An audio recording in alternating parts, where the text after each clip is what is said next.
it's beautiful up here in the wintertime. When the battery goes dead in your vehicle, you don't call AAA here.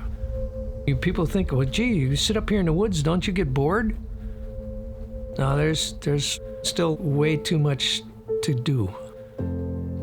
So how do I start my day? I drink about 2 cups of coffee before I can even move. Then I come up here to the studio and I start to work. As a kid, when I had babysitters, they would say, well, if he gets bored, just give him pencil and paper. That's all I did was sketch and draw all the time. I went to the Art Institute of Chicago back in 58, 59, 60, 61. And I was a full-time artist for a couple of years. Found out my girlfriend was pregnant, and in those days you did the honorable thing. You went and got married. So I ended up getting married and dropping out of school. When I had babies and refrigerator payments, I had to go into something a little more steady, so I became a picture framer and ran an art gallery for a while. There was about 30 years where if I did any art at all, it would be like 1 painting a year. And once in a while, a little sketching or whatever. I was working for a frame shop in Minneapolis with a fellow by the name of Nate Kaplow. Nate also did a lot of art restoration. And he's the one who planted the bug in me to pursue it. The first painting I ever cleaned, I was doing work for an artist by the name of Beneducci, who had me come and cut mats for his watercolors. Well, one day I was having breakfast with him and I had told him I had this painting and it was all dirty, and I had figured all I was going to do was use the canvas and paint over it. And I put it in the bathtub and I scrubbed it with Mr. Clean and a scrub brush and cleaned all this soot off of it. And lo and behold, it was a really nice landscape. And so I was telling Beneducci this, yeah, I cleaned a painting last night. He said, you did what?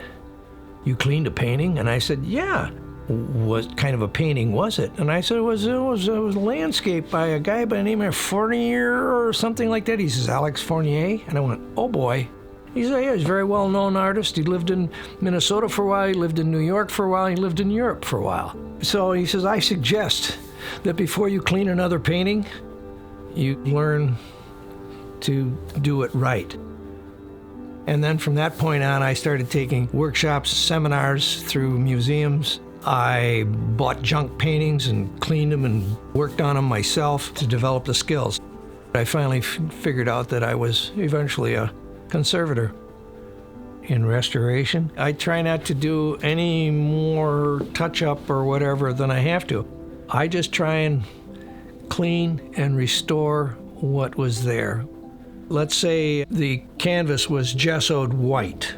With age, that gesso has turned into a kind of almost a coffee color. The painting doesn't have the same look that it was intended. I had a painting where there was a hole punched right in the hand. So I had to totally repaint and restructure a hand. And another time I was cleaning a governor's portrait. Some kid had come through there and taken a pencil or something and poked the eyes out. I had no idea what color eyes that governor had. Did he have brown eyes, blue eyes, black eyes, what? I still don't know if I got the right color. And the interesting thing is, the better the artist was, the more trained the artist was, the easier they are to restore. It's the amateur painters that sometimes did stuff that wasn't kosher, so to speak. In the summertime, I hardly get any time to paint. The only thing I get time to do is work on art restoration, distraction of the gardening and the beautiful outdoors more. For the most part, I get most of my painting done in the wintertime. It's my time when I can really be productive painting. Last winter, I probably put in between 8 and 10 hours a day in the studio. All those years I was raising kids and doing all of that kind of stuff and trying to build a business. I didn't paint as much as I could. And now, in my late 70s, here I am, I'm trying to learn how to paint again, get my chops back, so to speak. If you're a piano player and you don't play for 25 years, and then you sit down and try and play it, you're rusty. It's harder than I remembered it. I want to make paintings that other people are going to like well enough to shell out some money and take it home with them. To me, that's the true test of whether you're successful or not. If you're a great singer, if you're only singing in the shower, who cares? But if you record something and somebody buys it, that's what it's all about. But I don't think there's anything that really worries me anymore. 78 years, I'm going to be 79 in a couple of months. I've got my health, at least as far as I know. I've got a beautiful wife. I got a great lifestyle out here. Grandkids are doing well. As the saying goes, I've been running with the big dogs in the framing industry for a while. One of the regrets I probably had is I should have been a little more money motivated so that I could rest assured that I'm not going to run out of money before I run out of time. Never thought I was going to be another Picasso or whatever. But I wish I had stayed more with my art so that I could have continued to do it, because I can see just in the last 2-3 years that I've been painting again that certain things are getting better and certain things are getting easier. Sometimes I finish a painting and I look at it and I go, whew, that ain't bad. Who knows, I might have been better than I even thought I was at the time. I'm not a religious person, I'm more of a spiritual person, and I think there's a lot of awe in nature.